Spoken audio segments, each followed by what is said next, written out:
Depuis 5 ans, Amanda Barnes vivait seule dans sa vieille demeure du nord du Texas. Elle avait commencé à travailler alors qu'elle était très jeune et grâce à sa détermination et à sa persévérance, elle avait pu occuper pendant de longues années des postes à responsabilité dans diverses entreprises de la ville. Pratiquement tous les habitants de la ville connaissaient Madame Barnes de vue et lorsqu'ils la rencontraient, ils la saluaient toujours. Mais comme nous le savons tous, le passage des années se fait sentir tôt ou tard. Et vint le temps où la femme dut quitter son emploi et s'occuper de son vieux ranch. Elle avait vécu près de 40 ans avec son mari Lloyd, avec qui elle avait eu 2 garçons. Spencer et Walt, qui n'avaient qu'une seule année de différence, avaient tous deux quitté le nid familial avant leurs 18 ans. Les 2 jeunes hommes avaient toujours été attirés par les lumières et les divertissements de la ville, et la vie au ranch ne leur convenait guère. Les années avaient passé et Walter et Spencer avaient fini par fonder leur famille et par avoir des enfants. Malheureusement, Lloyd et Amanda Barnes n'avaient eu l'occasion de voir leurs petits-enfants que quelques fois et seulement en photo. Comme s'ils avaient honte de leurs origines provinciales, les 2 fils rendaient rarement visite à leurs parents et lorsqu'ils le faisaient, c'était uniquement pour affaires, par exemple pour la vente des têtes de bétail après la mort de leur père ou pour la location des terres, des pâturages. Après le décès de son mari, la vie de Madame Barnes s'est transformée en routine uniforme et sans joie. Malgré sa santé, qui se détériorait rapidement, la vieille femme tentait de garder sa maison et son jardin en bon état. Le soir, assise devant la télévision, Madame Barnes feuilletait de vieilles photos en se souvenant de l'époque où sa petite famille était unie. Essuyant des larmes amères, la dame n'arrivait pas à comprendre où elle et son mari s'étaient trompés dans l'éducation de leur fils et pourquoi ils étaient devenus si égoïstes. Son seul réconfort, Madame Barnes le trouvait dans les visites de Viola Ross, qui travaillait comme infirmière à l'hôpital local. Celle-ci s'occupait de la vieille dame esseulée comme elle l'aurait fait avec sa propre mère, et elle lui rendait visite tous les jours, lui apportant nourriture et médicaments.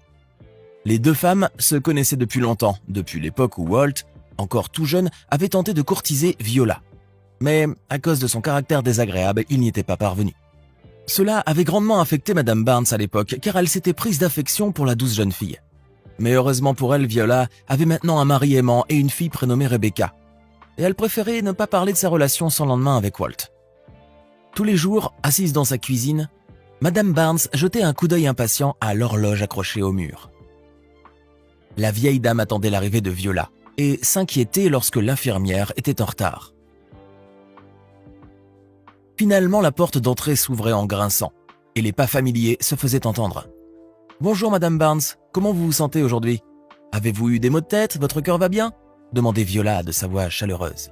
« Bonjour ma chérie, oui, j'ai mal à la tête depuis ce matin, mais grâce à ta visite, je me sens déjà beaucoup mieux, » répondait Madame Barnes.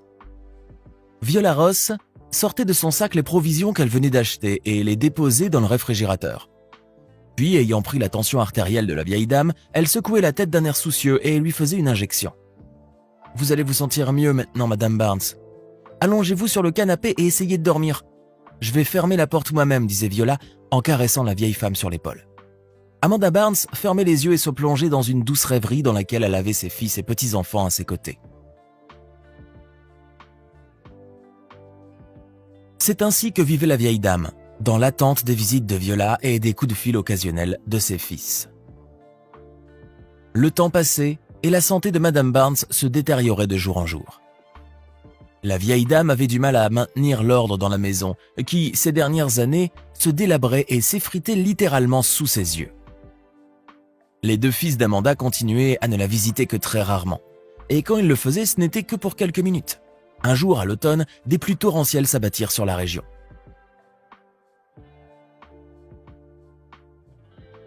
Cela n'aurait pas posé de problème, mais le toit de la maison de Madame Barnes était percé à plusieurs endroits. Et la vieille dame devait vivre dans cette humidité et placer toutes sortes de récipients sous les fuites. La situation mit en colère Viola, car elle savait que la malheureuse femme avait 2 fils en bonne santé qui, s'ils avaient voulu, auraient pu réparer le toit sans trop de difficultés. L'infirmière décida donc de téléphoner d'abord à Walt puis à Spencer. Mais à sa grande déception, aucun d'eux ne trouva le temps d'aider leur vieille mère. La fille de l'un des 2 fils se préparait à se marier alors que l'autre prétexta à une urgence professionnelle. Viola demanda alors à son mari Jack d'aider Madame Barnes à réparer le toit. Et c'est ainsi que, avec leurs propres ressources, Jack et Amanda réparèrent la toiture de la vieille demeure. « Mes sauveurs, merci beaucoup !» s'exclama la vieille dame reconnaissante. « Cette humidité me fait tousser !» ajouta la vieille dame doucement. Bien qu'Amanda ne le dît pas à voix haute au fond d'elle-même, elle était blessée que ses fils ne soient pas venus aider leur propre mère. Quelques années de plus passèrent, et Viola, en tant qu'infirmière, ne pouvait que constater la détérioration de la santé de Madame Barnes. C'est pourquoi elle décida finalement de téléphoner à Walt. « Écoute, toi et ton frère devez emmener votre mère en ville. C'est dur pour elle dans ce trou perdu, et le ranch s'effondre un peu plus de jour en jour. Je traverse une période difficile en ce moment, peut-être un peu plus tard, où Spencer pourrait le faire. Sa maison est plus grande que la mienne, » répondit Walt, inventant des problèmes afin de se défiler. Viola le comprit et raccrocha le téléphone.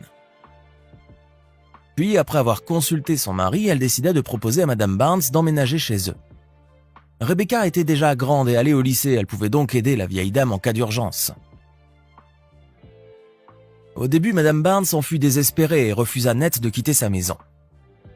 Mais ensuite, réalisant que personne ne voulait d'elle à part Viola et sa famille, elle accepta à contre-cœur. En emménageant dans cette maison inconnue, la vieille dame ne se doutait pas qu'elle y passerait les meilleurs moments de sa vie.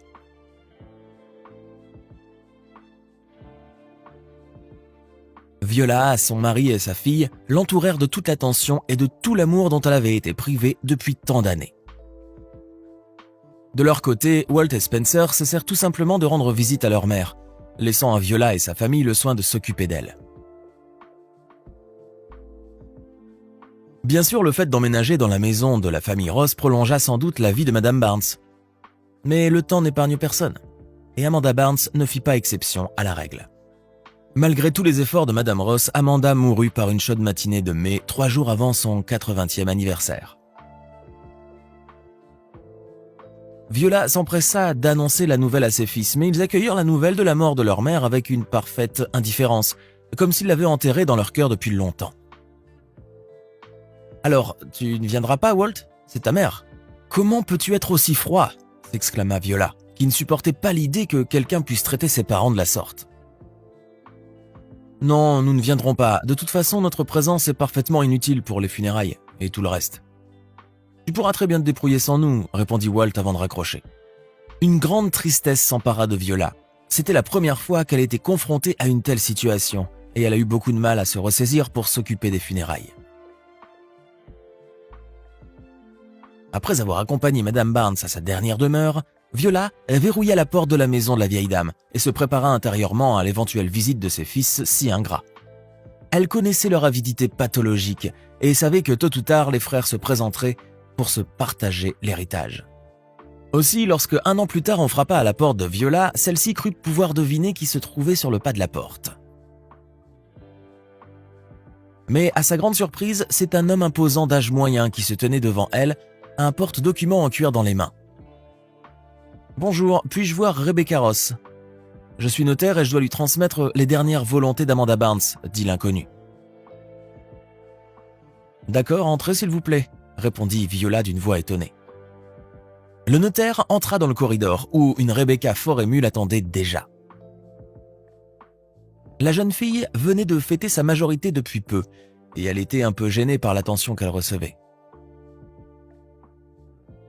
Le notaire, après avoir éclairci sa voix et ajusté sa cravate, annonça d'une voix solennelle que par son testament, Amanda Barnes faisait de Rebecca Ross son unique héritière et qu'elle lui léguait sa maison et le contenu de son compte bancaire.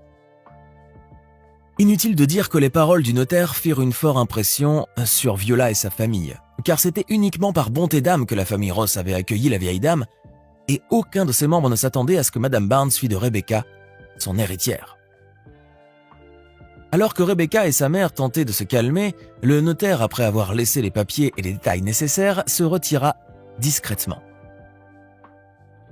Rebecca n'était pas au bout de sa surprise, car il s'avéra que la défunte Madame Barnes avait une grosse somme sur son compte en banque, que la vieille dame économe avait mise de côté pendant de longues décennies. Amanda Barnes n'avait pas non plus oublié ses fils, et elle leur laissa une lettre que seuls pouvaient ouvrir et lire. Et le jour suivant la visite du notaire, 2 voitures appartenant au fils de Madame Barnes se garèrent devant la maison de Viola. Lorsque les frères découvrirent que leur mère avait légué tous ses biens à la fille de Viola, leur indignation fut sans borne. « Vous avez forcé ma mère à rédiger un testament en votre faveur. Vous êtes des voleurs et des filous, mais ça ne se passera pas comme ça !» cria Walt en agitant les bras. Mais lorsque Spencer et lui lurent la lettre que leur mère leur avait laissée, sa fureur disparut instantanément. La lettre se lisait comme suit. « Spencer et Walt, mes chers fils, je sais que lorsque vous lirez cette lettre, je ne serai plus de ce monde. J'imagine votre indignation au sujet du testament, mais sachez que je l'ai rédigé après mûre réflexion et en ayant toute ma tête. Comme vous avez toujours eu du mal à me consacrer quelques heures de votre précieux temps, j'ai décidé de ne pas vous embarrasser avec un héritage en plus. Ne soyez pas en colère contre Viola, elle n'y est pour rien. Seulement, je pense que ma vieille maison et mon compte en banque seront plus utiles à Rebecca qu'à vous. Adieu et élevez vos enfants de façon à ce que vous n'ayez jamais à vivre ce que j'ai vécu. » Sans dire un mot, les deux frères sortirent de la maison et montèrent dans leur voiture. Viola ne les revit plus pendant de longues années. Mais le jour du 10e anniversaire de la mort de Madame Barnes, elle les vit en train de pleurer sur la tombe de leur mère. Viola en fut soulagée car il était évident pour elle que les deux fils avaient réalisé leur erreur et qu'ils étaient sincèrement désolés d'avoir été si égoïstes. Sans doute espéraient-ils que maintenant, malgré tout, leur mère veillait sur eux depuis le ciel et leur souhaitait de vivre heureux.